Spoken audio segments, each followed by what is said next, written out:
Right now at 10, new details on the court-ordered changes coming to Minneapolis police after George Floyd's murder. All along the way, we'll be observing, we'll be providing advice and guidance. When those changes need to happen. We have a shot at showers to kick off our weekend. I'll let you know when to expect that rain, and I'll let you know how long this summer-like heat sticks around. St. Paul Public Schools needs your help finding its next leader. When you can chime in. And the mother of Minneapolis music gets her encore. I'm Kaya Edwards with how the city is honoring Northside legend Bernadette Anderson. The news starts now. We finally know the big changes on the way to the Minneapolis Police Department. Today, the organization overseeing the city's state and federal consent decrees laid out its multi-year plan. The court-ordered changes are part of the reform within the police department after the murder of George Floyd. Joe McCoy explains to us what all of this means. Joe? Yeah, Carla, the consent decree approved in July of 2023 stated that the Minneapolis Police Department must make, quote, transformational changes to address race-based policing. And what this report today shows is the steps that will be taken and monitored for those changes to occur. Ever since the tragic murder of George Floyd, the Minneapolis Police Department was destined to make changes. We want to see increased transparency and accountability to the public. David Douglas is the president of the independent evaluator Effective Law Enforcement for All, also known as ALEFA. Throughout this 4-year process, ALEFA will monitor MPD's performance through direct observation and statistical audits. We want to see trained officers held accountable. We want to see their supervisors making sure that they've learned the lessons of the new policies and training and that they're acting appropriately. Updated body and car camera policies, a new training and accountability system, improved data systems, and eliminating investigation backlog within the Office of Police Conduct Review are a few of the upcoming changes highlighted in the 88-page report ALEFA released today. We want to see the data systems in place necessary to track, manage, and report on performance. That's really a key to sustaining these changes. I look at where we are right now with some hopeful optimism. Ward 9 Commissioner for the Community Commission on Police Oversight, Stacey Gurian-Sherman, is optimistic but wants results over rhetoric. We have had decades worth of reports and the promise of reforms that haven't happened. And if those reforms had happened decades ago, we wouldn't be here now.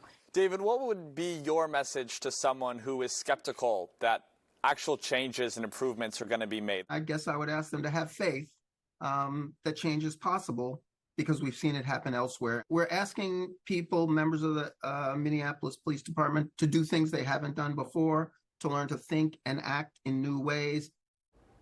Minneapolis Police Chief Brian O'Hara released a statement today saying, quote, since day one as the chief of the Minneapolis Police Department, I have worked continually and diligently to reform the culture of this department. From patrol officer to executive staff, every member of this agency is working tirelessly to reduce crime while building community trust. ALEFA's publication of their evaluation plan is an important step as we reform and rebuild the MPD. Carla. A big step in that rebuilding and that reforming. Thank you, Joe, for the very latest. Well, tonight, thousands of Boeing workers across several states are walking the picket lines instead of building airplanes. The Factory Workers Union just rejected the aerospace company's latest contract offer. Boeing says that offer was its largest ever. Consumer travel will not be affected. However, if the strike keeps going, 10,000 Boeing suppliers nationwide will be affected. A big closure you need to know about if you're heading into the cities this weekend. In the last 3 minutes, crews closed westbound Highway 55 between 494 and Fernbrook Lane North. While it's not very big, the detour is about 6 miles long. It will add another 10 minutes to your trip. That roadway, by the way, will reopen Monday at 5 in the morning. So there is road construction in the forecast. And also rain. Jamie's in the backyard with details. Hi, Jamie. Seems like both are very much needed, the road construction and the rain. But we are going to be watching for some of that rain primarily tomorrow morning. Take a look at the satellite and the radar, and again, you're going to see an extensive line of rain to our west. That is going to be weakening with time, and we do have some showers trying to make their way in from the south. I'm going to time out all that rain for your Saturday because there will be some showers, and you can see for your Sunday, a little more sunshine and a bit warmer. That full forecast coming up in a few minutes.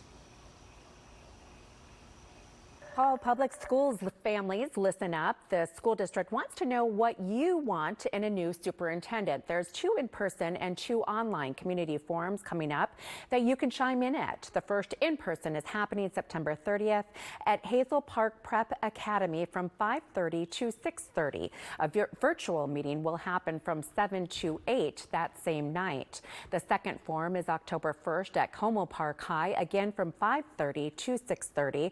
The virtual is also from 7 to 8 that night. The district is looking for a replacement for Dr. Joe Gothard, who took a job in Madison. Oh no, let's go crazy. Let's get nuts.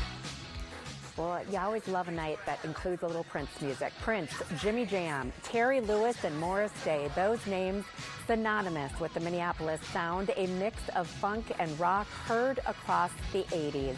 And each one of those performers started in the same place, Bernadette Anderson's basement in the 1200 block of Russell Avenue on the north side. And as Kaya Edwards reports, Minneapolis is giving Anderson a renewed round of applause.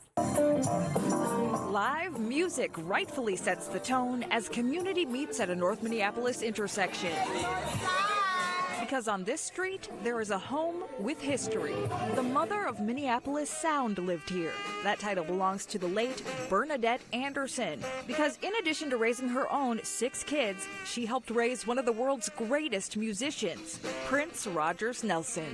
He practiced and produced beats in her basement. So did her son, Andre Simone. Come on. So did many more notable North Side artists, Morris Day, Jelly Bean Johnson, Jimmy Jam, and Terry Lewis. Now, Mayor Jacob Fry is proclaiming September 13th Bernadette Anderson Day. Well-deserved, long overdue, a special person that lives on. And Bernadette's family, including her great-grandchildren, got to witness the street where their historical home is become Bernadette Anderson Way. That looks like a beauty. Bernadette Anderson Way stretches 1 block from 12th Avenue North to Plymouth Avenue North. Her reach extends much further. I bet you're probably wondering, why is the fire chief up here? I was one of those kids that was raised, or partially raised, by Miss Bernadette, by Miss Sylvia, and the Anderson family. Bernadette was a civil rights activist with a love for all kids. She made sure that she took care of all of us. She was our community mother. And tough love when needed. There's nothing you could do and get away with it if Bernadette was around. There was a hey that she could say that would stop traffic, freeze people. From Bernadette Anderson Way, hey! Kaya Edwards, KARE 11 News. That's recognizable. Beautiful life and beautiful tribute. Thank you, Kaya. A huge weekend as well for the Hazelden Betty Ford Foundation, celebrating 75 years of saving lives. Tonight was their massive gala in downtown Minneapolis, where actor Rob Lowe emceed. The addiction recovery program started in a farmhouse in 1949 and has since helped thousands of people. Here's to the next 75 years and many more. Olympic-sized cheers inside MSP this afternoon as Mallory Wagaman returned home to Minnesota. The Egan native comes home with 2 more Olympic medals, a gold and a silver. Dozens crowded around to see Wagaman as she returned from Paris, where she covered the Olympics before competing in the Paralympics. Wagaman says she couldn't be prouder to represent Minnesota, and it was such a special moment for her to have her daughter, Charlotte, be there with her. I also know that when I went back to the room that night, to her, I'm mom all the same, and the outcome didn't matter. And I think that was such a special thing to share with her. Wagaman says it's also so special to see the Paralympic support continue to grow, especially seeing sold-out stadiums in Paris. Congratulations again to her. Well, coming up, a new era begins this weekend inside U.S. Bank Stadium, and we're not just talking about the Vikings roster. We'll be right back.